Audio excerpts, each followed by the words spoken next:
दृढ़ बोध होने पर संपूर्ण दोषों के विनाश का वर्णन श्री वशिष्ठ जी कहते ही, रघुनंदन, जो नित्य अनित्य वस्तु के विवेक से संपन्न है, जिसके चित्त की वृत्तियां परमात्मा में विलीन होती जा रही हैं, जो ज्ञान प्राप्त करके संकल्पों का त्याग कर रहा है, जिसका मन परमात्मा के स्वरूप में परिणित हो गया है, जो इस हे नाशवान जड़ दृश्य का परित्याग कर रहा है तथा उपाधेय सच्चिदानंद घन ब्रह्म का ध्यान कर रहा है, अर्थात जो दृष्टा परमात्मा का अनुभव करता है तथा अदृष्टा रूप दृश्य का अनुभव नहीं करता, जागरण के योग्य परम तत्व में ही जाग रहा है और घनीभूत अज्ञान के विकार रूप संसार से सोया हुआ है,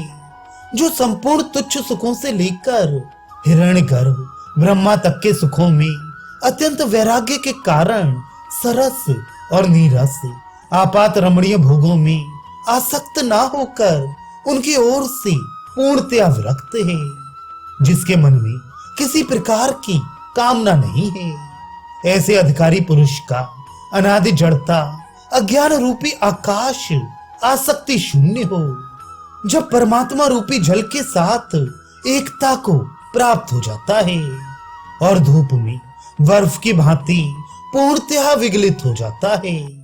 वर्षा काल बीत जाने पर जैसे तरंग युक्त जल से चंचल मध्य भाग वाली लहराती हुई नदियां धीरे धीरे सूखने लगती हैं, उसी प्रकार जब विषय रूपी तरंगों से युक्त तृष्णाएं शांत हो जाती हैं तथा जैसे चूहे चिड़ियों के जाल काट देते हैं, उसी प्रकार जब तीव्र वैराग्य से संसार वासना रूपी जाल टूट जाता है और हृदय की गांठें ढीली पड़ जाती हैं, तब जैसे निर्मली को पीसकर जल में डालने से जल स्वच्छ हो जाता है, उसी तरह विज्ञान के प्रभाव से अंतःकरण विशुद्ध होकर प्रसन्न हो जाता है।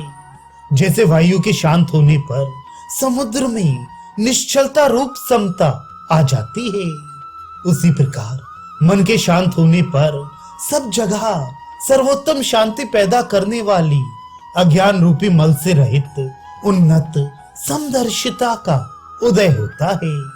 इस विषय में अधिक कहने से क्या लाभ, जिसने जानने योग्य परमात्म तत्व को जान लिया है।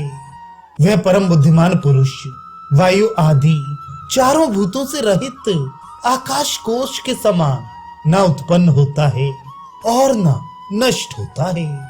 मैं कौन हूँ, यह दृश्य जगत कैसे हुआ, इन सब बातों का जब तक विवेक पूर्वक विचार नहीं किया जाता, तभी तक यह अंधकार के समान संसार का आडंबर खड़ा है।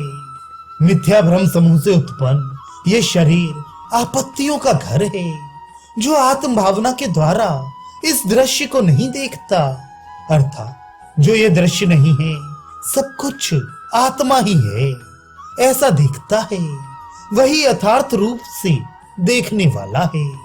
जो देश और कालवश शरीर में उत्पन्न हुए सुख दुखों को भ्रम रहित दृष्टि से ये मेरे नहीं है इस तरह देखता है, वही यथार्थ दृष्टा है।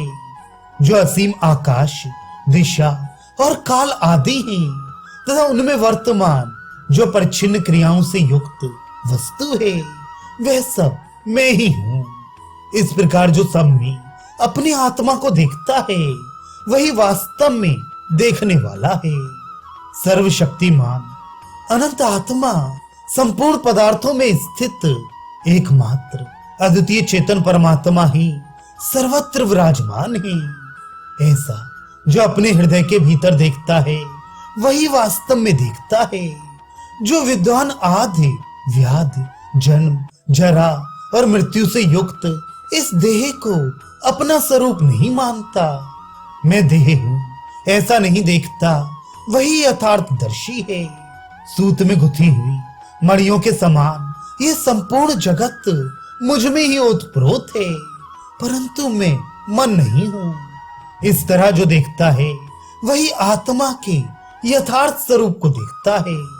न मैं हूं, न दूसरी ही कोई वस्तु है, किंतु एकमात्र निरामय ब्रह्म ही सर्वत्र सब रूपों में विराजमान है।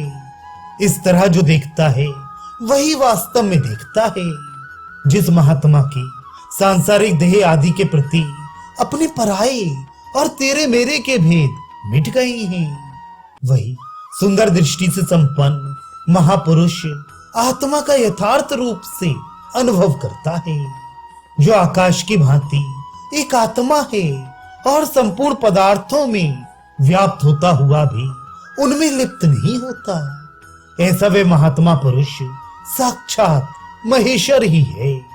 जो तम अर्थात सुषुप्ति, प्रकाश अर्थात जागृत और कलना अर्थात स्वप्न, इन तीनों अवस्थाओं से मुक्त है। काल का भी परम प्रेमास्पद आत्मा बन गया है तथा जो सौम्य समदर्शी और अपने आत्म स्वरूप में स्थित है, ऐसे उस परमात्म पद को प्राप्त हुए पुरुष को मैं नमस्कार करता हूँ। संपूर्ण जगत में एकमात्र ब्रह्म ही विराजमान है, जिसकी बुद्धि में ऐसा निश्चय हो गया है तथा जिसकी वृत्ति ब्रह्माकार दृष्टि, जगत की सृष्टि, प्रलय और स्थिति रूपिणी विचित्र एवं मनोहर वैभव युक्त कलाओं में सदा ही एक रस है। उस परम बोधमान शिव स्वरूप महापुरुष को नमस्कार है।